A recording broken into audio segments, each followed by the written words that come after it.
भगवान शिव जी की पूजा की कई नियम हैं।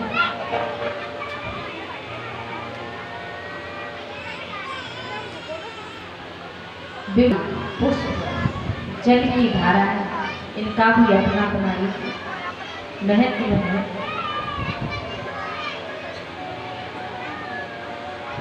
पुष्प चढ़ाने का भी महत्व है। पुष्प का जो महत्व है वो कल की कथा में उस विषय पर चर्चा होगी, लेकिन कुछ प्रमुख धाराएं जिससे हम मंदिर में जाकर के भगवान शिव जी को जल अर्पित करते हैं, दूध अर्पित करते हैं, उनका महत्व।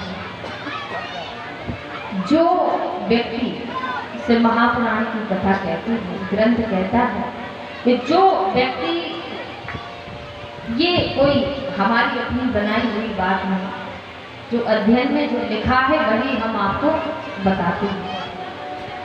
जो व्यक्ति जिसके घर में क्लेश मचा रहता है, 24 घंटे लड़ाई झगड़ा मचा रहता है, भाई भाई की आपस में ना बनती हो, देवरानी जेठानी की ना बनती।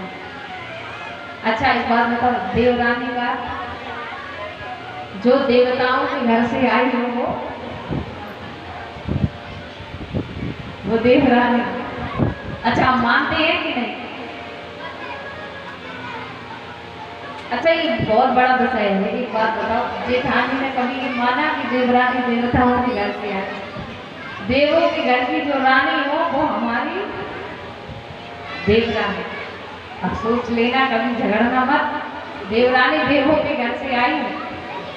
अब एक जेठानी, मतलब रानियों में सबसे बड़ी रानी, उसका नाम जेठानी। अब जो देवताओं के घर में सबसे बड़ी रानी हुआ करती है वही तुम्हारी जेठानी होती है।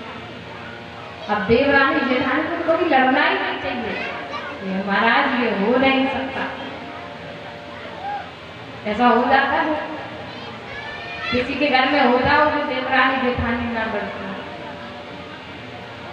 तो कहा कि घर में क्लेश पड़ा रहता हो, 24 घंटे लड़ाई झगड़ा, आपस में ना बनती, संतान का भी सुख ना हो, और संतान है तो उससे भी लड़ाई झगड़ा मचा रहता हो, ऐसा व्यक्ति शिव महापुराण में लिखा है कि शंकर भगवान के ऊपर जल धारा प्रवाहित करे। क्या करे?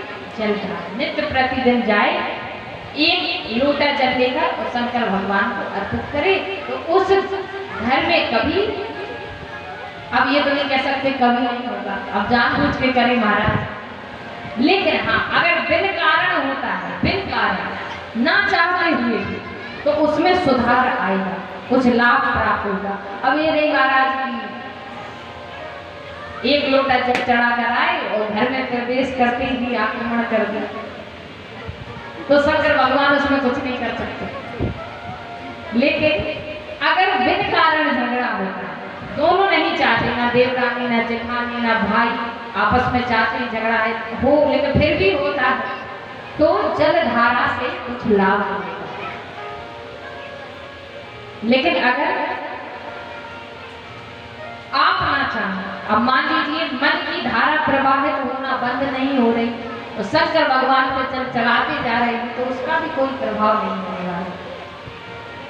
तो अगर घर का क्लेश समाप्त करना चाहते हैं, किसी भी प्रकार का क्लेश हो, जरूरी नहीं कि आपस का झगड़ा, और भी अन्य विभिन्न प्रकार के क्लेश घर में होते हैं, शांति नहीं होती, तो उन क्लेशों को शांत करने के लिए यह उपाय है कि जल धारा प्रवाहित करें। और जब जल धारा चढ़ाने जाएं, तो जिव्या पर या तो पंचाक्षर मंत्र होना चाहिए। कौन सा? ओम नमः शिवाय। या तो पंचाक्षर मंत्र होना चाहिए, या शिव सहस्त्र नाम से भगवान शिव के 2 नाम 4 नाम जितने भी आपको आते हो, उन नाम का उच्चारण करते हुए जल धारा छोड़नी चाहिए। अब ये नहीं महाराज, कई लोग करते हैं, जल तो अर्पित करते हैं, भागे भागे गए, अरे देर हो रही है, जल्दी महाराज शंकर भगवान को नहला दिया और जल्दी वहां से। ये नहीं करना है। एक पात्र में जल ले जाए सच्ची श्रद्धा के साथ, जैसे आपने देखा कि किसी माता जी का चाहे बेटा हो बेटी हो 10 दिन 5 दिन की अवस्था की हो तो उसमें कोई जल्दबाजी नहीं होती, कितनी संभल के काम करती है, कहीं चोट ना लग जाए, कुछ दर्द ना हो जाए। उसी प्रकार भगवान को जल अर्पित करना है, कोई जल्दबाजी नहीं, बिल्कुल आराम से तसल्ली के साथ, तब वो उस जल को स्वीकार करेंगे। हम मंदिर तो जाते बड़ी जल्दी जल्दी रहती है, महाराज 10 बार पैर छुए तुरंत निकले वहां से, देर ना हो जाए। सब कामों के लिए समय है, खेलने को, नशे को, घूमने को, हर चीज के लिए समय है। और मंदिर में 10 मिनट रुक जाते हैं तो देर हो जाती है, हर चीज को समय है। फिर बोले महाराज कुछ फल नहीं मिला, बेकार में सब व्यर्थ है। फल तो मिलेगा, कई बार फल हमको मिलता है पर दिखता नहीं, पर मिल जाता है। आपने देखा होगा कई हमारे जीवन के काम ऐसे होते हैं, हमारा सामर्थ्य नहीं है कि उनको हम कर सकें, तो अचानक से हो जाते हैं, हमको पता नहीं चलता। हम क्या कहते हैं बाद में, आशा तो नहीं थी पर पता नहीं कैसे, यही तो कृपा है। अगर जानबूझ के भगवान बताकर कहने लगे देखो मैंने तुम्हारा ये काम कर दिया, तो फिर हमारी मांगे बढ़ती चली जाएंगी। बिन जताए हुए तो इतनी मांगे हैं कि पूर्ति करना असंभव है। एक खत्म नहीं होती दूसरी स्टार्ट हो जाती है, सामने आकर खड़ी हो गई। एक मांग समाप्त नहीं हुई दूसरी आरंभ हो गई। तो भगवान बिन बताए सब पर कृपा है।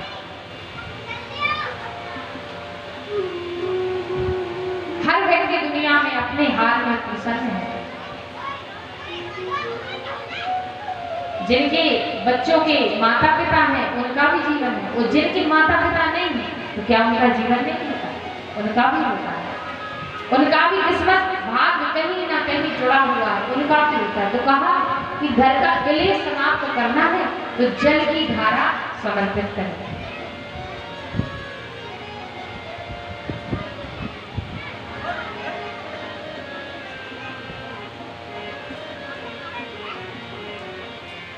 और उसी क्रम में अगली धारा बताई है दूध की धारा। आपने देखा होगा शंकर भगवान का अभिषेक बोले दूध से अभिषेक करें। तो दूध आप हर परिस्थिति में शंकर भगवान को समर्पित नहीं करेगा। कब करना? उसका कारण पति पत्नी में प्रेम नहीं है।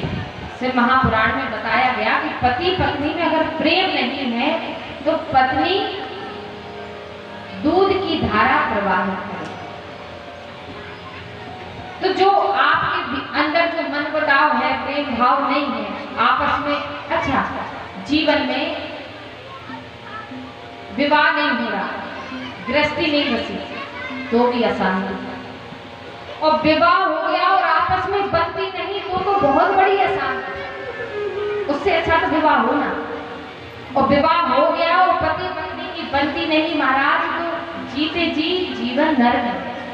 अगर बनती नहीं, आपने कई घर ऐसे देखे होंगे पति पत्नी की आपस में बनती नहीं है तो उसके घर में कभी शांति नहीं रह सकती, लक्ष्मी नहीं रह सकती, कलेश मचा ही रहेगा। तो पति पत्नी की अगर आपस में बनती नहीं है तब उसके लिए बताया गया कि अगर प्रेम समाप्त हो जाए, चाहे पति पत्नी के बीच से, चाहे माता पिता बच्चों के बीच से, तो उन अगर बच्चों से प्रेम नहीं रहा तो माता पिता को दूध की धारा से अभिषेक करना चाहिए भगवान शिव जी का। और पति पत्नी में प्रेम नहीं है तो पति दूध की धारा प्रवाहित करे, पत्नी अगर प्रेम नहीं करती, और पति अगर प्रेम नहीं करता तो पत्नी दूध की धारा प्रवाहित करे। और कई माताएं हंसने से मारा। अब देखो सच्ची बात भी बताओ तो फिर मुस्कुराना हंसना, हम थोड़ी अपने मन से कह रहे हैं, जो पढ़ा देखा वो आपको सुना दिया। तो महाराज इस प्रकार से दूध की धारा, उसके बाद गंगा जल की धारा, गंगा जल की धारा शंकर भगवान पर प्रवाहित करे तो मोक्ष प्रदान करती है। और गंगा जल का महत्व अपना ही बहुत बड़ा महत्व है। जिस गंगा को भगवान शिव ने अपने मस्तक पर धारण कर रखा हो, समझो उसका महत्व कितना बड़ा है।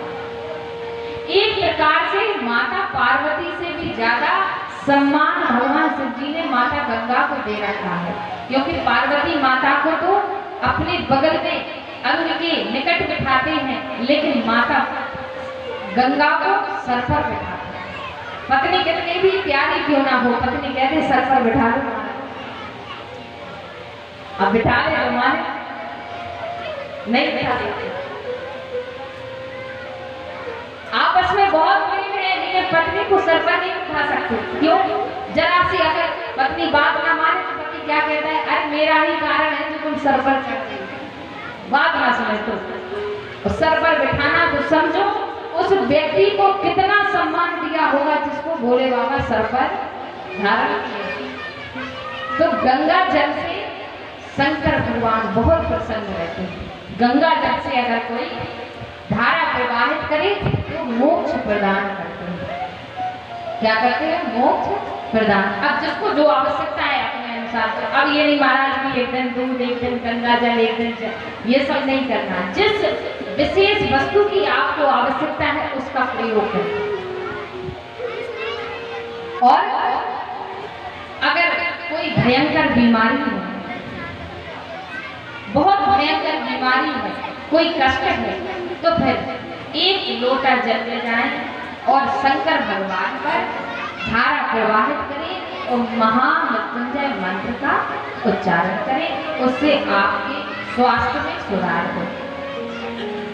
ये 3 से 4 प्रकार के धारा प्रवाहितों के बारे में शिव महापुराण की कथा में बताया गया है कि इस प्रकार करने से हमको क्या उचित लाभ प्राप्त होते हैं। ये धाराएं अब कुछ पुष्प हैं, उनकी चर्चा कल की कथा में करेंगे। रोज कुछ ना कुछ नया चाहिए। अब इकट्ठा सब सुना देंगे तो सब भूल जाओगे। अभी कल का पूछे तो आपको कुछ याद नहीं होगा, कल का पूछे तो कुछ याद नहीं होगा। जरा कोई हाथ उठाना, माताएं कहती है कल की कथा का कुछ याद है? अब याद कैसे रहेगा महाराज? जैसे माइक से आवाज पहुंची, बोले 5 बज गए हैं, अभी तो 2 घंटे बैठना पड़ेगा, क्यों ना हम 6 ही बजे चले तो 8 लेकर चले आएंगे। कोई कहता है अरे नहीं नहीं 4 बजे चलते हैं, क्योंकि थोड़ी अगर 1 घंटे नहीं सुनी तो जाने का लाभ क्या है। ये विचार बनाकर माताएं आती हैं। आप ये मत समझो कि हमको कुछ पता नहीं, हम सब जानते हैं। यहाँ बैठ कर के सब दिखता है कौन क्या सोच रहा है, क्या कर रहा है। जैसे आप हमको देखते हो वैसे हम आपको देखते हैं। और एक उदाहरण और है, नीचे वाले को ऊपर का कम दिखता है, लेकिन ऊपर वाले को नीचे का। जैसे कोई व्यक्ति छत पर खड़ा हो और आप नीचे से देखें तो आप ज्यादा देर देख नहीं सकते, नजरें झुका लेंगे, वो साफ नहीं दिखेगा। लेकिन जो घर की छत से आपको देख रहा है उसको आप साफ साफ दिख जाओ, तो सब दिखता है। और महाराज चेहरा और आंखें आपकी भावनाओं को प्रकट कर देते हैं। आपके जैसे विचार होंगे आपकी आंखें बोल देती हैं। आपके मन में किसी के लिए प्रेम होगा वो आंखों से प्रकट हो जाएगा। आपके मन में किसी के लिए शत्रु का भाव होगा तो आंखों से प्रकट हो जाएगा। आप किसी से जलते होंगे तो चेहरे का भाव बदल जाएगा। जैसे आप अपने प्रेमी को देख ले तो मुस्कुराहट आ जाए, आंखों में प्रेम आ जाएगा, क्योंकि आप उससे प्रेम करते हैं। और कोई आपका शत्रु दिख जाए तो आप मुंह बनाने लगते हैं, आपका चेहरे का रंग बदल जाएगा महाराज, गोरे से काले पड़ जाओगे क्योंकि शत्रु सामने। अब आप वहां बैठना पसंद नहीं करते जहां आपका शत्रु बैठे, और मित्र मिल जाए तो भाव जैसे रिश्ता होता है वैसा भाव, वैसी भावनाएं, आंखें, चेहरा बोलने लगता है, शरीर की प्रतिक्रिया बदल जाती है। जैसा रिश्ता आपके सामने है वैसी भावनाएं अंदर से प्रकट होने लगती हैं। तो ये सब छोटी छोटी बातें होती हैं, ये ऐसे पता नहीं चलती। कैसे? धीरे धीरे अनुभव व्यक्ति को सब कुछ सिखा देता है। अनुभव का क्या है, ये उम्र से भी प्राप्त नहीं होता। परिस्थितियां, संघर्ष व्यक्ति को अनुभव करा देता है। जिस व्यक्ति के जीवन में परिस्थितियां, अब जैसे कोई 80 साल का व्यक्ति है और एक 10 साल का बच्चा है। अब वो 80 साल का व्यक्ति इतना धनी व्यक्ति है जो कभी जीवन में भूखा नहीं रहा, और एक को 10 साल का बच्चा इतना गरीब है कि रोज भूखा रहता है। फिर 80 साल के व्यक्ति से पूछा जाए कि दादाजी भूख क्या होती है, दादाजी कहेंगे बेटा मैं तो कभी भूखा रहा नहीं। अब उस 10 साल के बच्चे से पूछा जाए बेटा भूख जानते हो, हाँ मैंने देखी है भूख कैसी होती है क्योंकि मैं भूखा रहा। तो परिस्थितियां और संघर्ष व्यक्ति को अनुभव करा देती है, उम्र से कुछ नहीं। उम्र में भले ही आपने कई बार देखा होगा व्यक्ति बूढ़ा हो जाता है पर ज्ञान एक पैसे का नहीं। और कोई बालक 5 वर्ष का 10-15 वर्ष का होता है, लेकिन ज्ञान इतना है कि 15 वर्ष का व्यक्ति भी उसके आगे बड़ा है, जो 80 वर्ष का व्यक्ति है उससे भी बड़ा है, क्योंकि उसके पास परिस्थिति है, संघर्ष रहा तो उसको अनुभव हो गया। और यही सब चीजें तो कथा में सिखाई जाती हैं। हम सोचते हैं 3 घंटे बैठेंगे क्या सीखेंगे, कहीं ना कहीं कभी ना कभी कोई ऐसी बात हमको सुनने को मिल जाती है, शायद वह हमारा जीवन बदल दे। जो जीवन हम व्यतीत कर रहे हैं उसमें कोई गलत मार्ग चुनने वाले हो, शायद कथा के माध्यम से कोई ऐसी बात हमको मिल जाए कि वह जो गलती हम करने जा रहे हैं शायद हम उसको सुधार लें। और ठीक है महाराज, सुनने के बाद भी, जानने के बाद भी अगर हम उसको नहीं सुधारते तो फिर परिणाम भी हमको भोगना है। एक बात और होती है कि अनजाने में कोई गलती करे, अनजाने में कोई गलती करे तो माफी, और समझदार होकर के कोई गलती करे, समझदार होकर के कोई गलती करे तो वह कितना बड़ा होगा, उससे बड़ा अज्ञानी तो दुनिया में हो ही नहीं सकता। तो ये कथा सत्संग ये सब क्या सिखाता है, ये हमको मार्गदर्शन करता है। लेकिन जब भी हम किसी को ज्ञान दें, कोई शिक्षा दें, तो उसका प्रभाव हमारे ऊपर स्वयं होना चाहिए। आज के समय में आप देखिए, मोबाइल उठाकर टीवी में देखिए, बड़े लोग ज्ञान दे रहे हैं, आपको मोटिवेट कर रहे हैं, बड़ा ज्ञान देंगे फोन में, टीवी में, लेकिन खुद उनके ऊपर उसका प्रभाव 1% भी नहीं। ऐसे लोग जिनका कोई चरित्र नहीं, वो आपको चरित्रवान बनने की सीख देंगे, उनका स्वयं का कोई चरित्र नहीं है, वो आपको ज्ञान देते हैं। ये जमाना है, आज का समय है, बेटा ऐसा नहीं करना चाहिए तो स्वयं कभी किया है। ये सब चीजें क्या है, ये छोटी छोटी चीजें, यही तो हमारा जीवन है, यही मुख्य रूप से जानी जाती है। जैसे कोई बात है, हम आपसे कहेंगे कि चोरी करना गलत बात है और हम स्वयं चोरी करें तो आप क्या करोगे, लोग खुद में तो चोर है, हमको ज्ञान देने आए, तो उस समय पर आप हमारा अपमान कर देंगे। तो ये कथा, ये सब इसीलिए है कि हम इसको सुन करके अपना जीवन सुधारें, इसलिए भाव में भक्त ने कहा जीवन में क्या होता है, सभी कहेंगे ताली बजाते हुए मस्ती के साथ झूमते हुए, बोलिए शंकर भगवान की हर हर महादेव। भक्त कह रहा है कि खुश हो जाए सावरा, कि खुश हो जाए सावरा, जो प्यार देता है, लेकिन अगर नाराज हो जाए तो क्या करेगा, वो ज्यादा उड़ने वालों के पर काट देता है, ज्यादा उड़ने वालों के पर काट देता है, ज्यादा उड़ने वालों के पर काट देता है। खुश हो जाए सावरा तो प्यार देता है, ज्यादा उड़ने वालों के पर काट देता है, ज्यादा उड़ने वालों के पर काट देता है।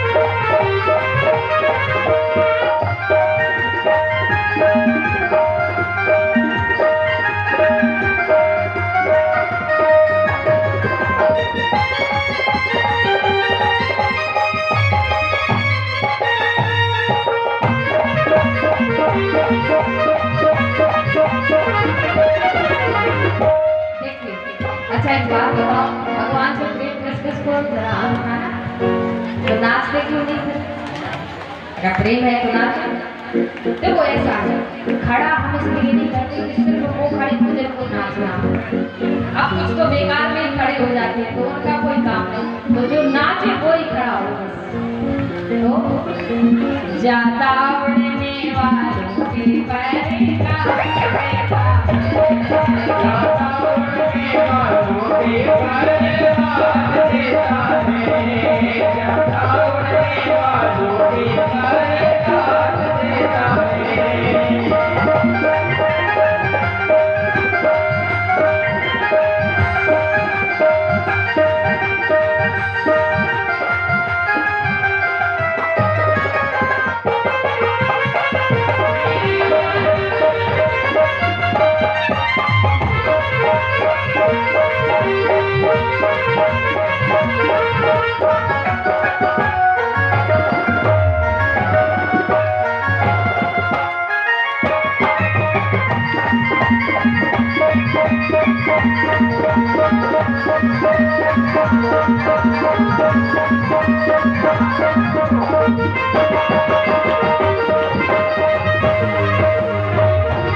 क्या होगा?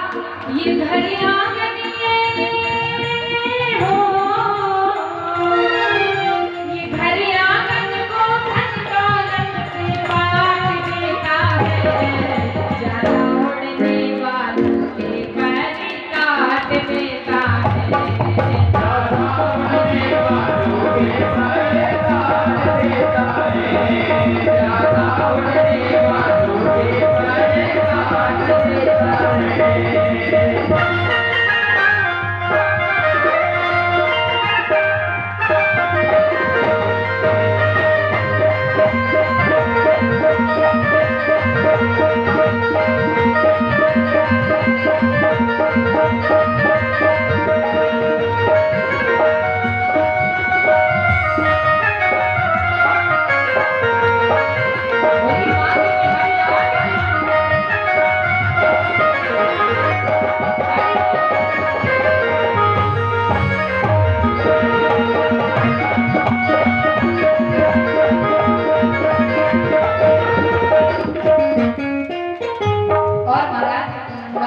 काट देता है। इसलिए याद रखना कि कभी भी अहंकार मत करना, चाहे सखा हो, समाज हो, पड़ोसी हो, रिश्तेदार हो, क्योंकि अहंकार से आओगे तो क्या होगा? सुना, वो जहाँ जहाँ की रेता में होता सीधी होता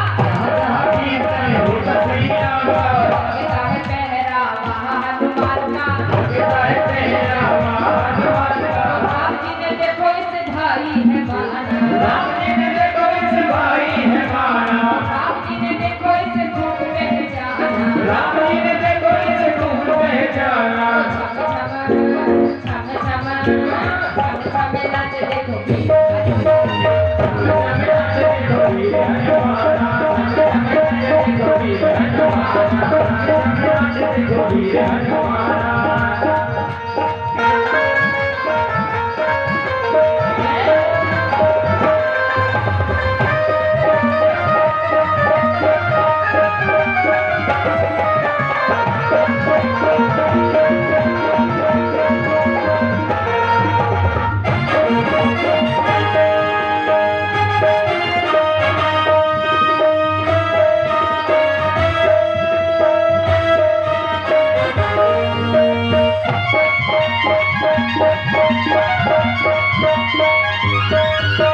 राम को रिझाए, नच नच देखो श्री राम को रिझाए, तुम्हारे रास्ते पे नाच रही जाए, तुम्हारे रास्ते पे नाच रही जाए, नच नच देखो श्री राम को रिझाए, नच नच देखो श्री राम को रिझाए, तुम्हारे रास्ते पे नाच रही जाए, तुम्हारे रास्ते पे नाच रही जाए, भक्तों में भक्त बड़ा, भक्तों में भक्त बड़ा दुनिया ने मारा, छम छम छम छम छम नाच देखो वीर हनुमान, नाच देखो वीर हनुमान, चम चम नाच देखो वीर हनुमान, नाच देखो वीर हनुमान।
लगता है पहरावा हनुमान का, राम जी ने देखो इस भाई है मां, राम जी ने देखो इस भाई है मारा, राम जी ने देखो इस भूख पहचाना, राम जी ने देखो इस रूप पहचाना,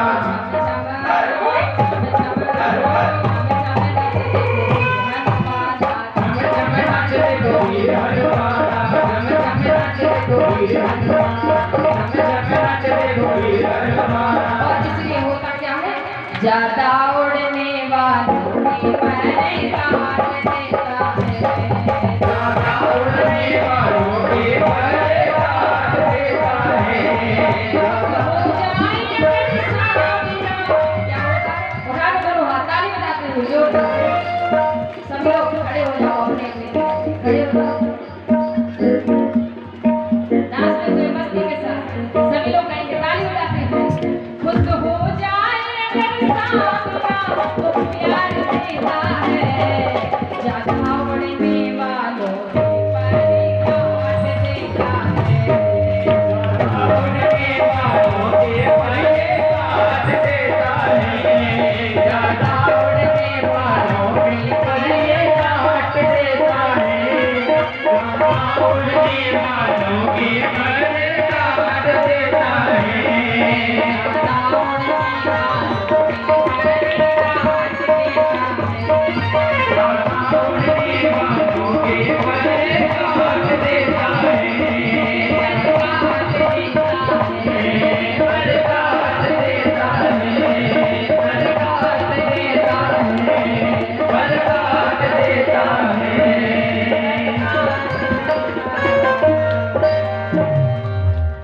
खुश हो जाए अगर साबिरा